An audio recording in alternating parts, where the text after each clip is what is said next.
Aw. Good girl. Good girl. We got a little snot bubble. You might not be feeling good. Might just be a snot bubble.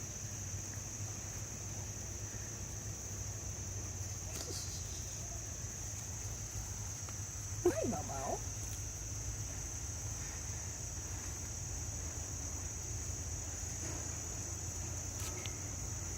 Oh, I got stuff for you too, don't worry.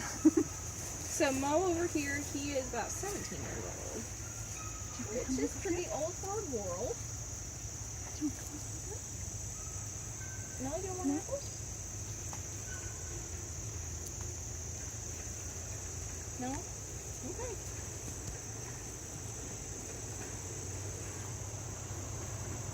But he comes over and he sees what treats I have for him. So I always have to bring stuff for him. Maybe if you came down on the over here. She's not gonna. She's gonna stay up there as long as there's food involved. I can get you over here. Okay, I'm back.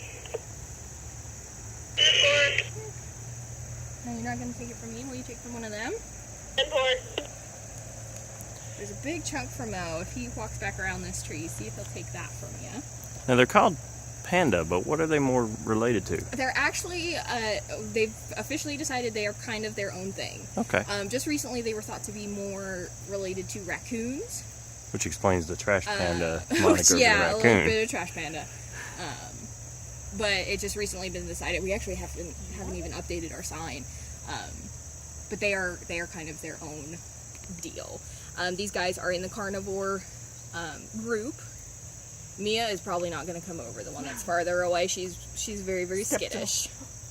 She's a little bit newer. We've only had her for about 2 years or so. There you go. Nope. Go ahead and just toss it on the ground in front of it. Maybe he'll take it then. Oh, I know. I'm not going fast enough. Sorry, pretty lady.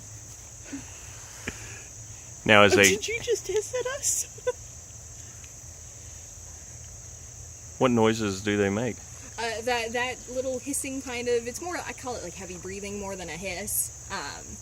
But that's a little bit of agitation. They'll do that when we put the pandas together if they're getting all up in each other's space. Here, I'll give you all those. They'll grunt at each other. Let's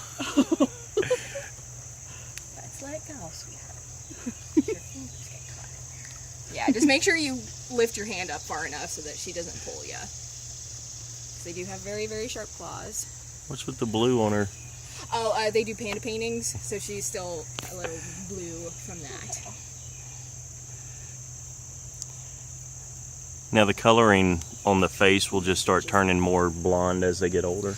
Generally, no. It's going to kind of stay the same. Each panda has individual markings on its face.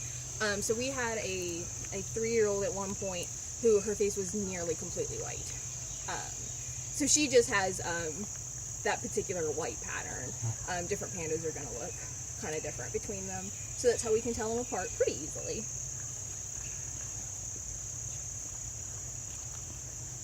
And then these guys are from areas of China and Nepal, up in the mountainous regions, high altitudes. Did you want to feed her a little? Lots of bamboo No, I'm good. forests.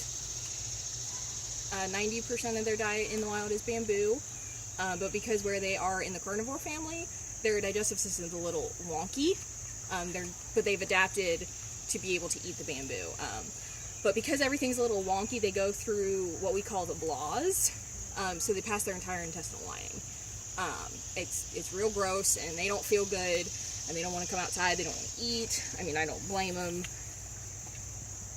But and we're not really sure as a zoo community what the actual cause of it is. It doesn't seem to affect them other than the week or so that they're in it. And it's kind of cyclical. It seems like it. It kind of depends on the panda. Junji doesn't go through the blahs nearly as often as she does. She's the more social one. No, she, Oh, well, kind of. She's just been doing this a lot longer. We haven't had Junji as long, so. Don't fall off.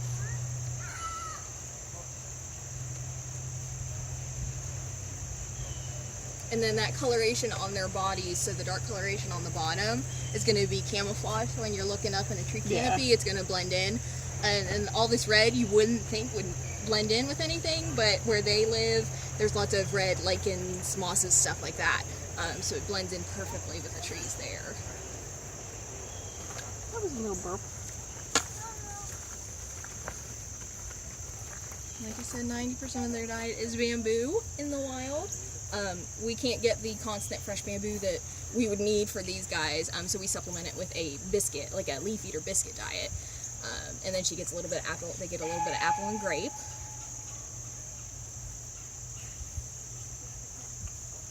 In the wild, they will eat different fruits along with the bamboo, maybe some grasses.